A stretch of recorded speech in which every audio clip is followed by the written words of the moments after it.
Hello, everybody. Welcome back to Wrestling Doesn't Make Sense. It's the show where we talk about pro wrestling, whether or not it makes sense. A lot of the time, it doesn't make any sense. But this weekend, or last weekend, I should say, we got a lot of wrestling. Some of it made sense, some of it didn't. And we're here to talk about that with you people, you lovely, sweet, beautiful people.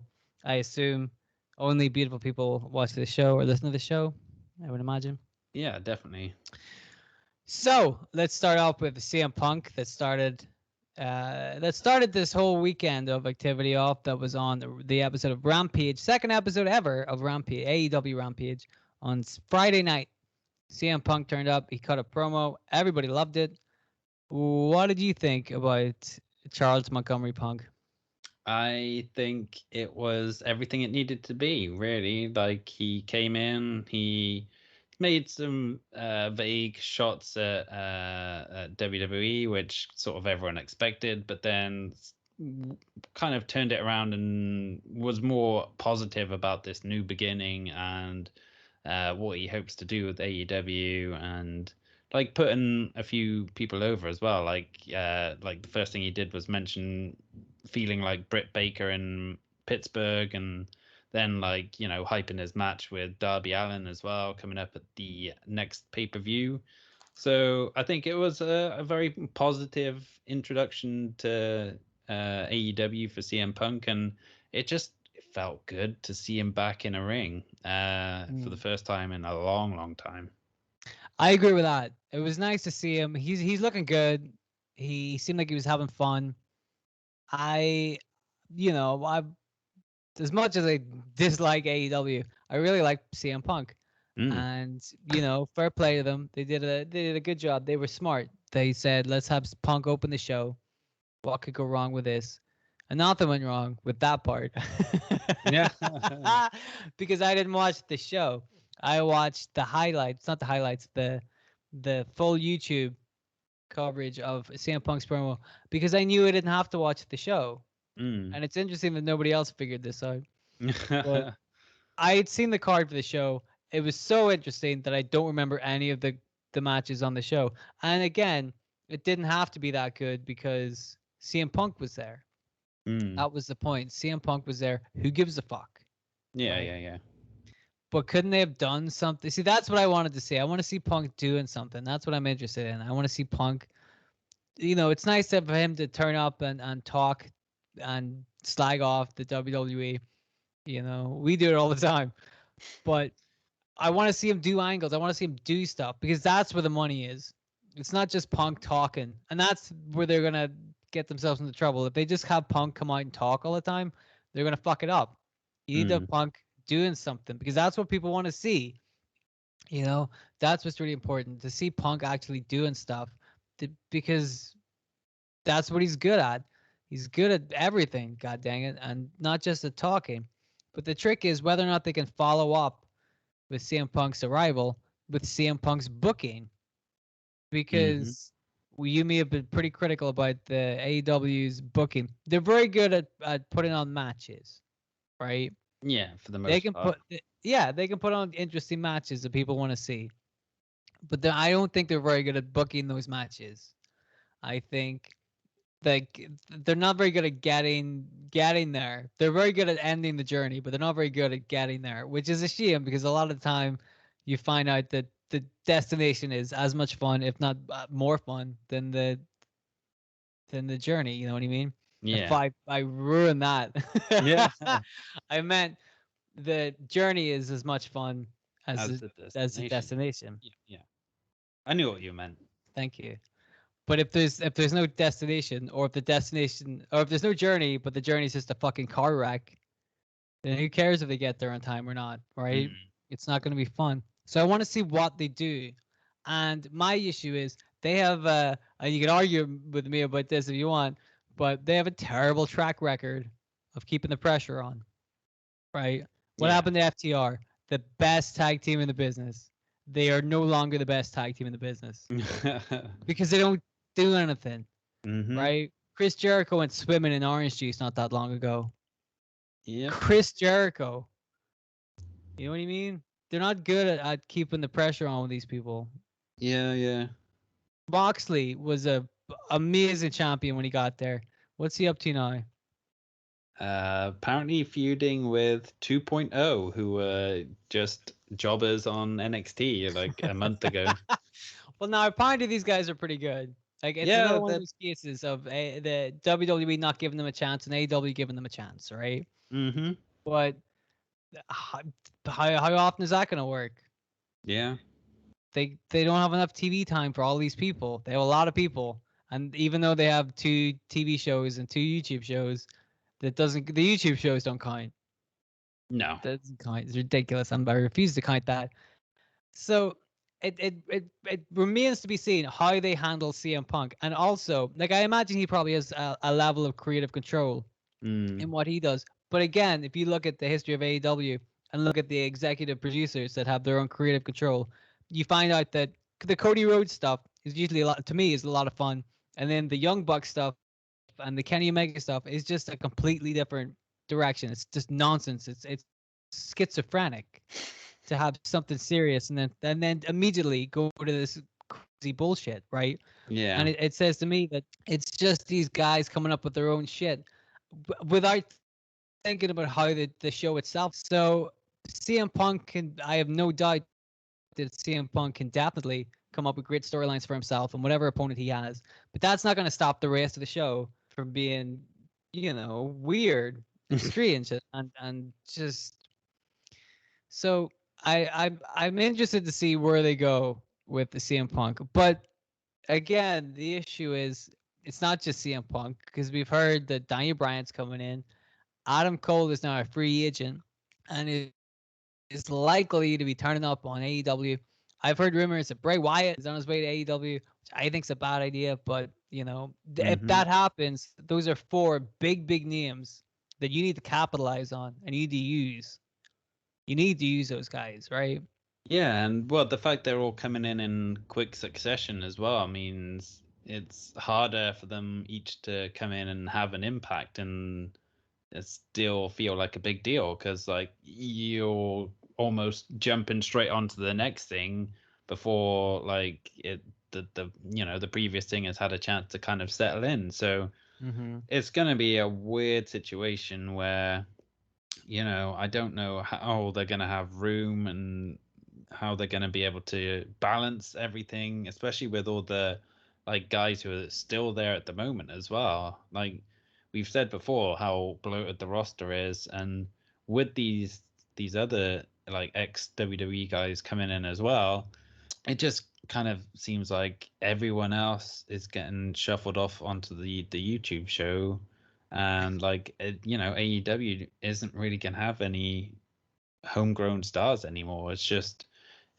relying on these big names, which they kind of should do because they've got name value and they're all really good as well. So Mm. obviously, if you have those kind of free agents out there, you should be picking them up. But you can't help but feel like this is kind of a sad thing for the young up and comers in AEW who were probably hoping that this brand new company was going to give them an opportunity when the only opportunity they seem to be having is to wrestle on YouTube, which I'm sure they Which could have done elsewhere. I was just about to say they could just do that themselves. I mean, everybody else is doing it. There's nothing to stop those fucking guys from just wrestling on YouTube in their fucking basement, Mm. It's very interesting. I want to draw a little parallel real quick between TNA. Now, I know a lot of people are going to do that, but I want to make it clear. I'm going to talk about 2 different time periods of TNA. For example, whenever Christian Cage and Kurt Angle appeared on TNA, right? They also Mm. at the same time the Dudley Boys were around on TNA, right? Yeah. Now you look at those 3 guys, even Sting. We'll include Sting in that too. Those are 4 big names at the Hmm. time, and those guys were used pretty effectively with the other people in TNA that they wanted to push, right? Yeah. Now, if you fast forward a couple of years to whenever Hogan and Bischoff came in, and a lot of new people came in. Well, a lot of new to TNA people came in, Mm-hmm. but they were all very familiar faces, and a lot of money was spent on these very familiar faces to get them on TV and into TNA, and they didn't really seem to move the needle or make a difference. And they were on TV a lot more than the guys who've been with TNA since Jump Street, Yeah. you know. And that rubs some of those people the wrong way, including AJ Styles, who was there for a long time and decided to leave. And it's because what else was he gonna do in TNA, you know? But also, what else could he do whenever Hulk Hogan's run the show, you know? Yeah. So at the moment, AEW are in Camp A when it comes to TNA. They can bring these guys in, and if they're smart, they'll have these guys work with their already kind of young roster, right? Mm-hmm. But you could argue that's what they did to begin with, right? Yeah. Let's start off with let's start off with AEW. You've got Cody Rhodes and Chris Jericho, two guys who were name valued in the WWE. They came to AEW and Sting. We'll use Sting again Mm-hmm. because why the fuck not? Sting's everywhere. Everybody loves Sting for some reason. I don't know why this suddenly happened, but I guess everybody suddenly loves Sting. They didn't give a shit about him for the last 20 years, but they love him now. You could already argue that maybe AEW have already seen their first TNA run. You know what I mean? Like when they started and they brought in Sting and Jericho and Cody Rhodes and people like that, Moxley, you know, Dean Ambrose. These are established names that they were using with their up and comers, you know, Jungle Mm. Boy and MJF and what do you call him? What's his name? Darby Allin. Sammy Guevara, people like that, right? Yeah. Yeah. But once you start bringing in CM Punk and Daniel Bryan and Bray Wyatt and Adam Cole and Ric Flair and fucking, you know, the Honky Tonk Man and whoever the fuck else is coming, because you may as well, right? Tony Khan has made it quite clear that he's got a blank checkbook. He'll write a check. He doesn't give a shit. If he likes you, you're in. So it's open to anybody. And you could argue that they are heading towards the 2010 version of TNA quickly. I don't know. I think we'll have to wait and see. But Mm. I mean, that's the thing. Here, also, I want to say this. I want to make this clear. If you go back and listen to this show from at least the beginning of this year, probably sometime last year, but there's been a lot of times when I've said, you know what, AEW are in an interesting position. It's going to be interesting to see the next couple of weeks, right? Yeah. You can quote me on that. You can go back and listen to the show. I've said that a bunch of times. How many times after I've said that has it actually been interesting? Never. Not once. I was really excited about that whole TNA or Impact AEW thing. Where is this going to go? What's this going to be like? What's the storyline going to be out of this? How is this going to work? There was no storyline. Nothing happened. And Mm-hmm. then Omega just dropped the belt to Christian for no reason. Very strange. So I'm like, I'm interested to see what the next couple of months are going to be like. But again, this isn't the first time that this has happened. You know, how many times are they going to burn me before I go? I've had enough of this show. I thought you already had enough. Well, to be fair, you know this. I haven't watched that show in a long time. Yeah. Because I watched like parts of the on in the UK they'll sometimes show like an hour long version of it on Monday nights. Mm-hmm. So a couple of weeks ago I watched some of those hour long shows and I still don't like it. I just can't get into it, man. It's every time I watch that show, just there's some bullshit on it that makes me hate it. So I stopped watching it, Yeah. which is exactly the same as what the WWE did. Mm-hmm. Should we segue into SummerSlam? Oh, do we have to? I'm afraid so. Unless you've got anything else you want to say about AEW and CM Punk. No, I mean, you've said everything that we kind of needed to say, really. Like, it'd be interesting to see what happens, but Don't hold your breath. yeah, exactly. Oh my god! Imagine if you were holding your breath every time there was Uh, a big announcement or whatever. You'd be like, "Oh, I'm gonna die." Ridiculous, ridiculous. So SummerSlam happened on a Saturday, which was very strange as well. But you and me were both kind of like on the fence about the card, yeah. right? There was some cool looking matches on there. There were also some matches that were definitely not going to be good. and I think we got both. Yeah, it was a bit of a mixed bag, really. There was some good stuff. There wasn't anything I would say was great, but there was some stuff that was between good and very good, and some stuff that was a bit below that. Hmm. What would you say was below that? I mean, we obviously have to talk about the whole Bianca Belair, Becky Lynch thing. Mm. Like, I think, yes, okay. They kind of knew Sasha Banks wasn't going to be there. They wanted to spring Becky as a surprise. And then, like, tease giving us, like, eagerly anticipated first time match between Becky and Bianca where they can actually tell a good story and blow the audience away. And instead, they had Becky grab Bianca and basically hit her with a move which I don't think I've ever seen her use before, but Michael Cole knew the name of anyway. Right. I was Um, also confused about this because I was like, well, first of all, I was like, when did Becky Lynch start using the rock bottom? yeah, And then Michael Cole was like, it was some kind of fucking pun with it the was man. the manhandle slam, I believe. Right, which I guess is a pun on the pump handle slam, which this wasn't. Yeah. So that was strange. But yeah, 'cause Michael Cole was like, it's a manhandle slam. I'm like, I don't remember Becky Lynch ever doing the rock bottom before. Mm. But then that was it. Yep. That was the match. And you're like, wait a minute, what? First of all, Becky Lynch's finishing move isn't the rock bottom, it's a disarmer, which is also a Mhm. pun. She's very punny about Becky Lynch. Yep. I mean, I'm not super psyched like Becky Lynch taking the rock bottom and then Kevin Owens taking the stunner.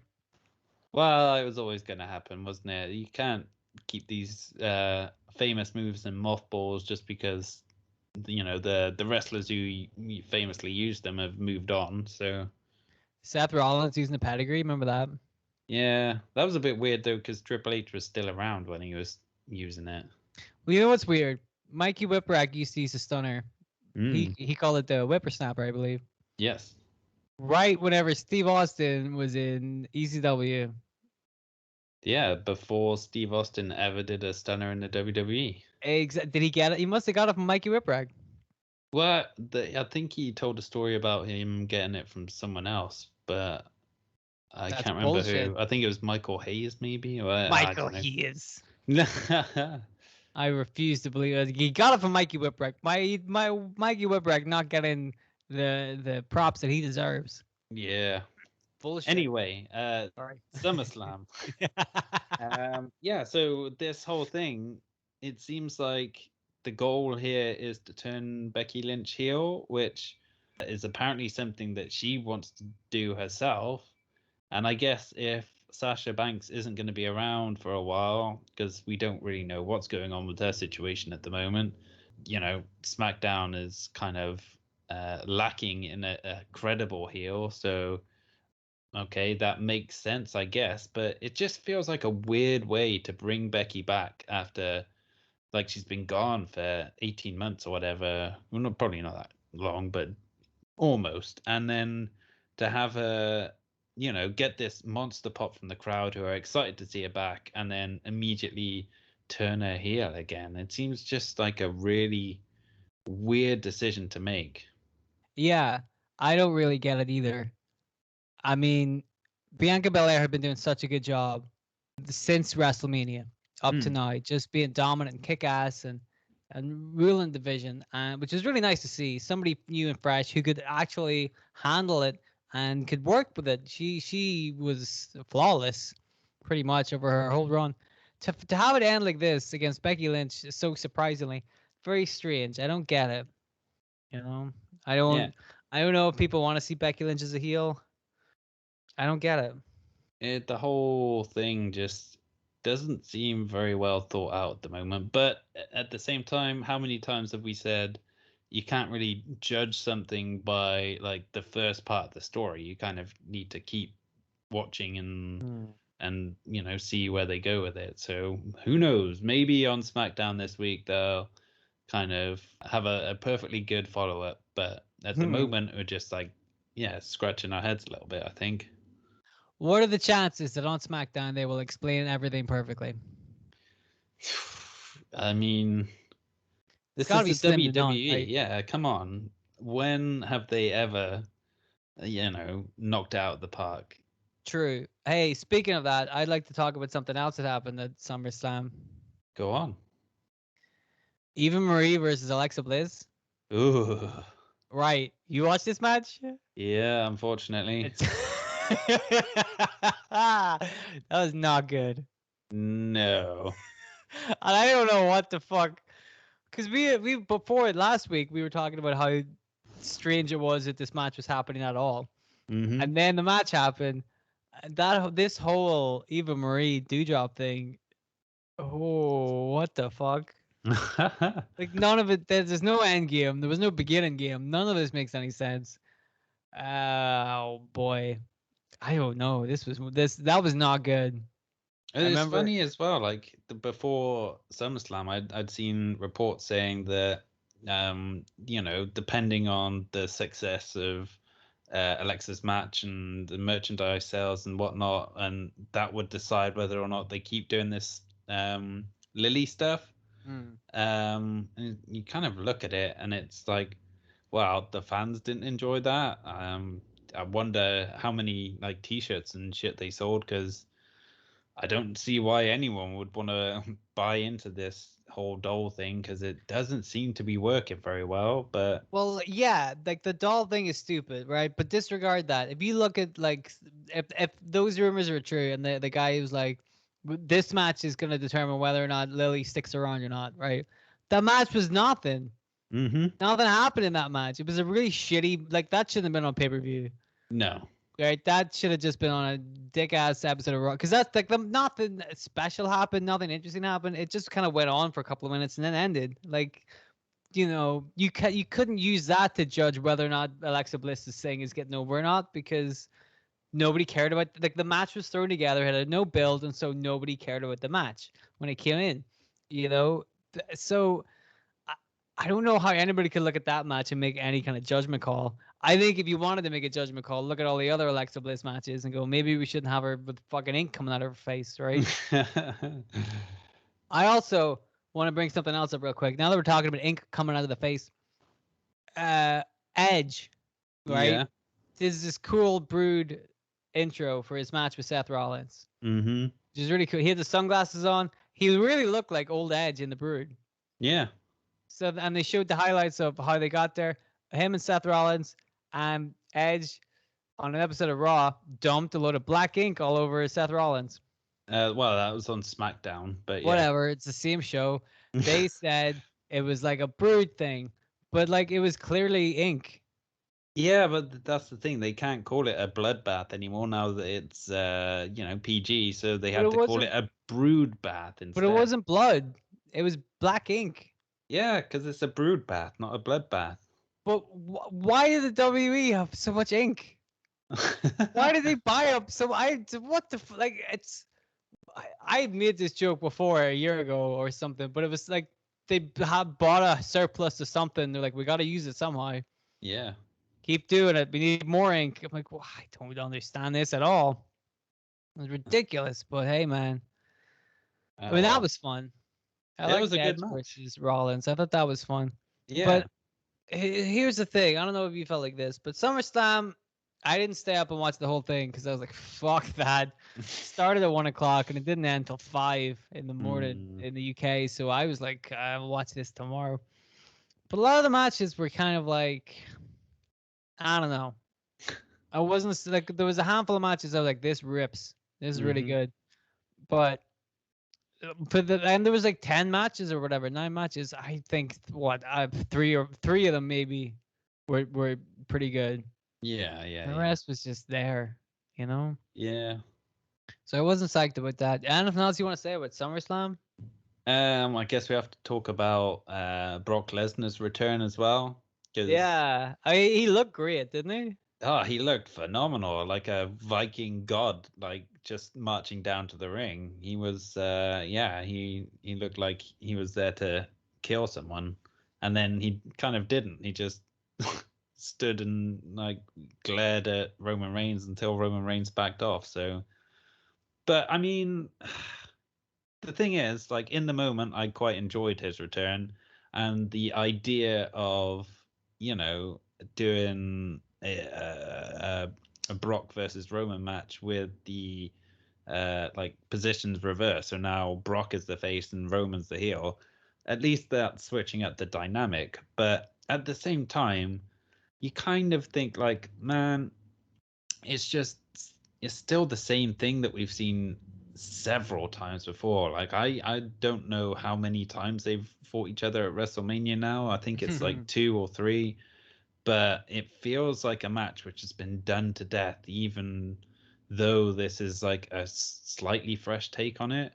And like the whole process of bringing Brock back as well now almost feels like a reaction to like the big CM Punk signing for AEW, like a sort of Vince has hit the break glass in case of an emergency type thing to bring Brock back and try and steal back some of the headlines. But yeah, it's just on the surface it looks good, but when you think about it more and more, you kind of think, well, am I really excited to see this match again?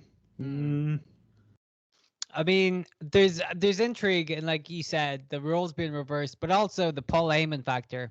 Yeah. I think is very interesting because you can play him into it, and like who gets Paul? That's interesting. I don't think they're gonna do it at WrestleMania. I think they're probably gonna do it at SummerSlam, not SummerSlam, Survivor Series.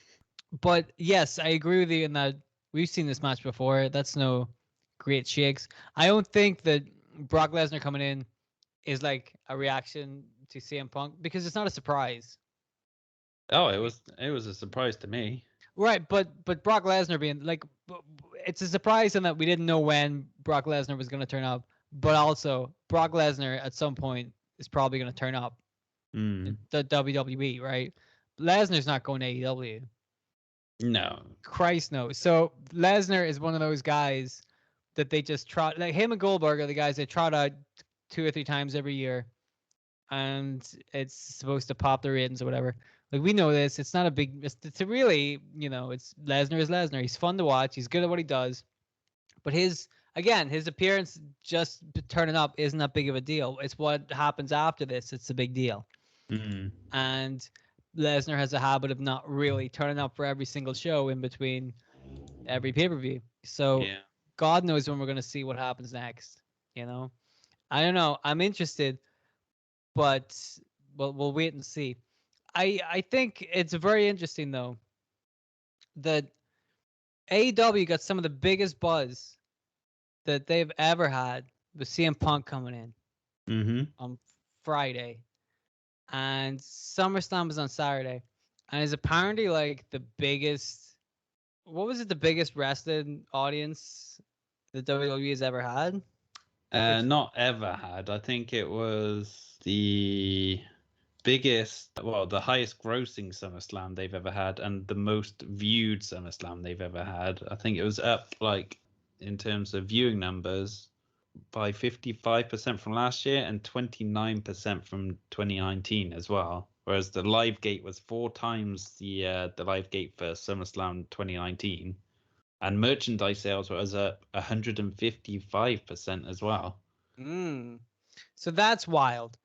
That the WWE continue to put out whatever shit they want to do, are incredibly successful. Yeah. Now again, it could be end of the pandemic kind of business, where people are just excited to go out and see stuff again. But yeah, I think partly as well because of the stadium setting. Like obviously it helps them when it comes to WrestleMania time of year as well. But having SummerSlam in a stadium meant they had a bigger capacity of, I think they said it was like 51,000 fans.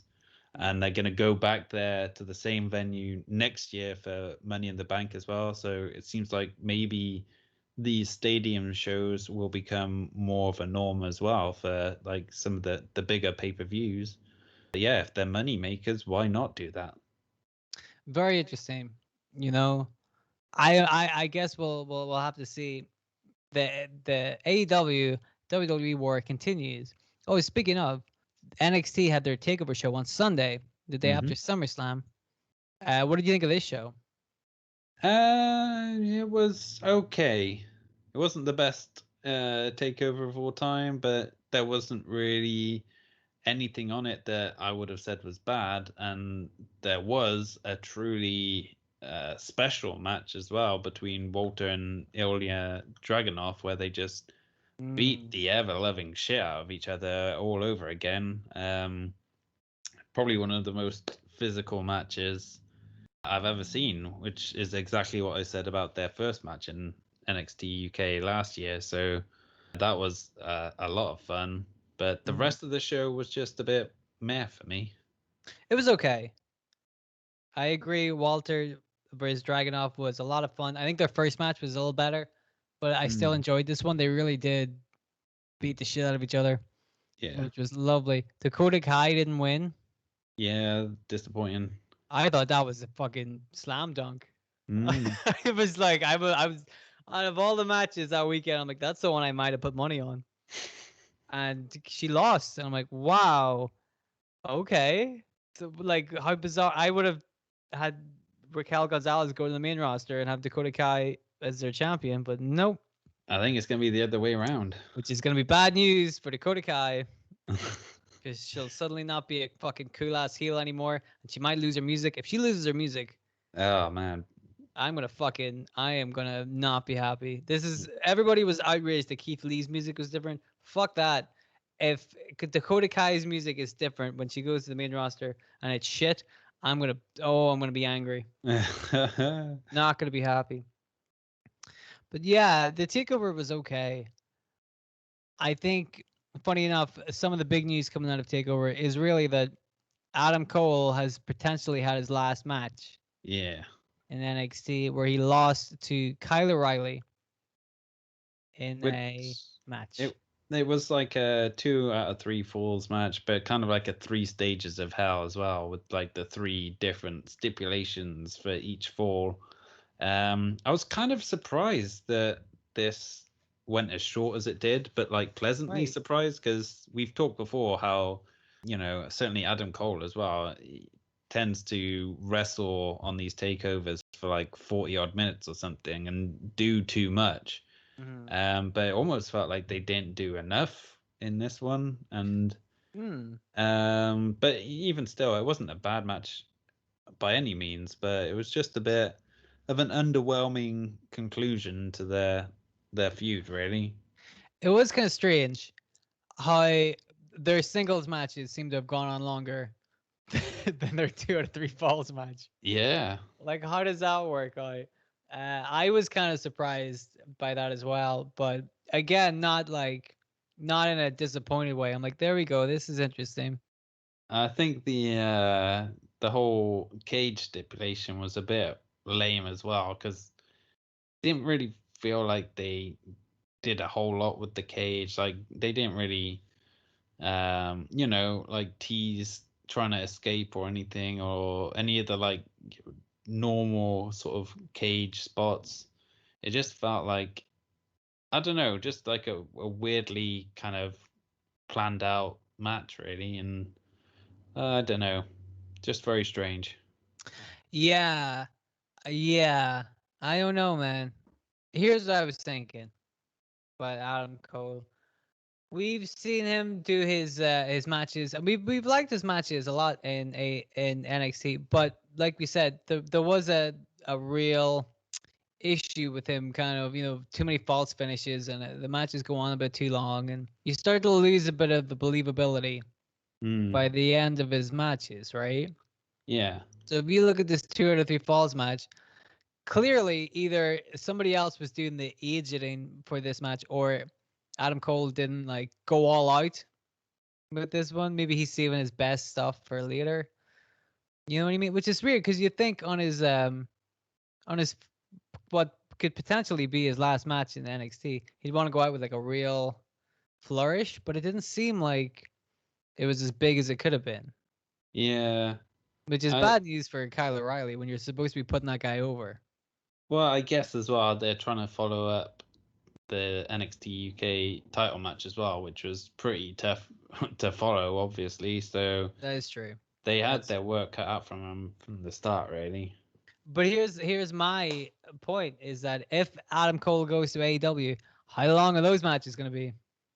Wow, this is true. Yeah, I guess we'll have to wait and see. But there's only so many hours that they can actually, have matches. So I mean, you say that, but on a pay-per-view, like they can go on for a while.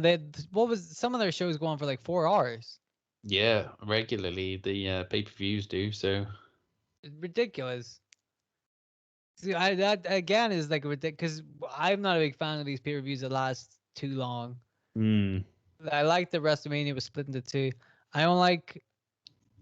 I don't like. It shouldn't be more than 3 hours. 3.5 hours is probably your max, right? If it's four yeah, hours yeah, long, you're like, boy, I don't know if I like wrestling this much, yep, you know. So I don't know, man. We'll see how that goes too. Adam Cole in well, it's heavily rumored. We don't know for sure, but it seems like Adam Cole might go to AEW, which mm, would be interesting because then you'd have CM Punk and Adam Cole, maybe Daniel Bryan. Seems like Daniel Bryan's pretty for sure. Maybe yes, maybe Bray Wyatt, maybe Ric Flair. yeah.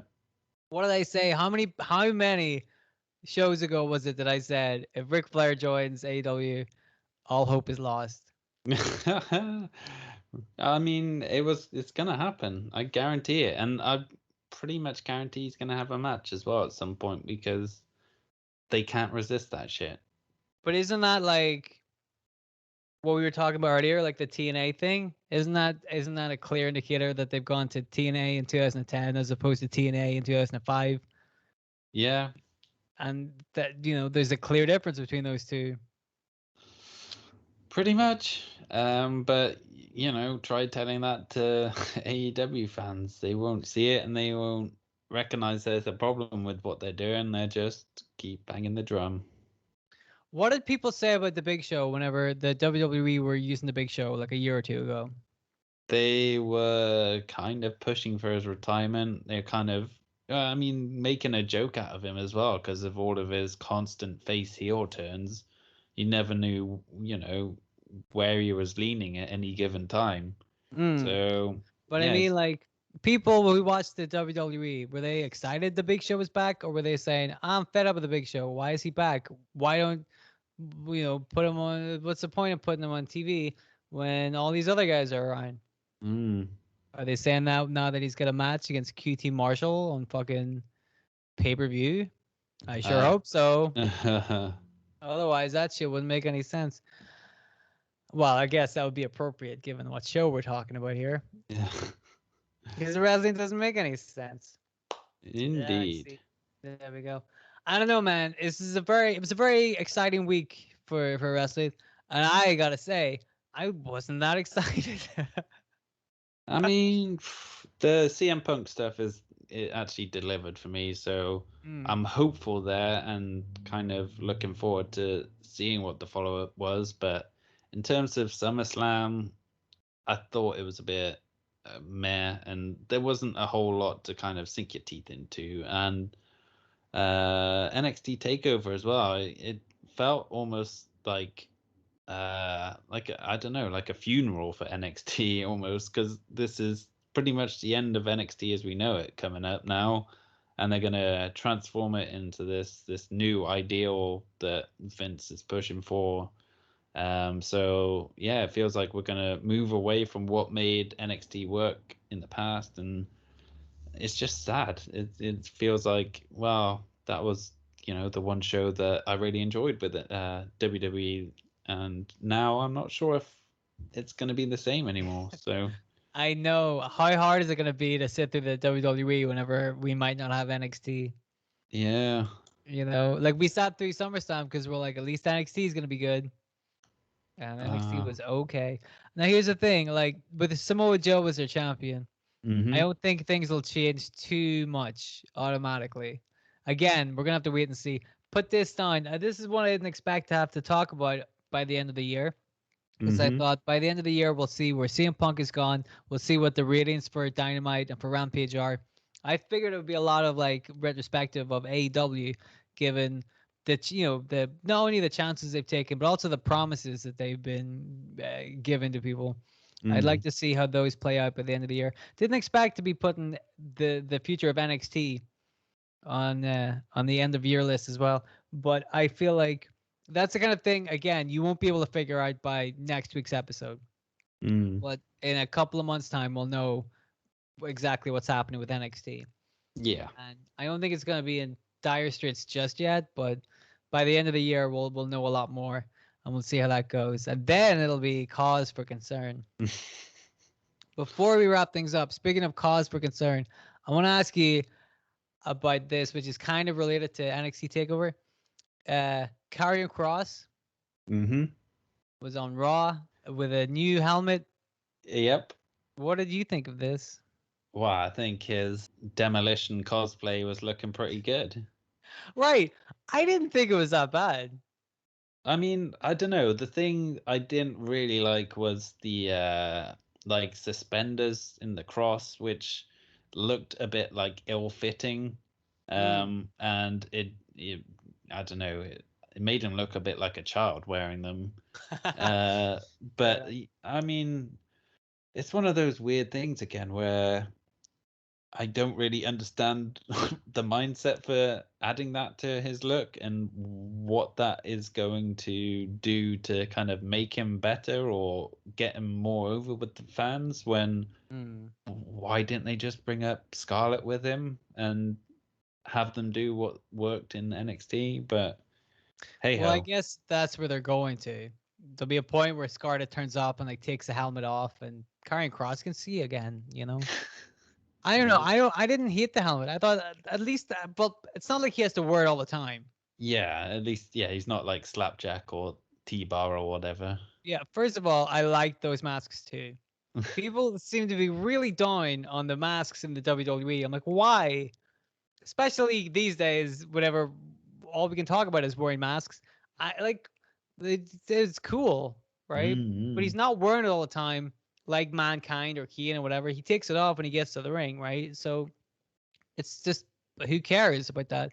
The X thing, I do see it did seem a little ill fitting, but I also thought it looked a bit like a gun belt.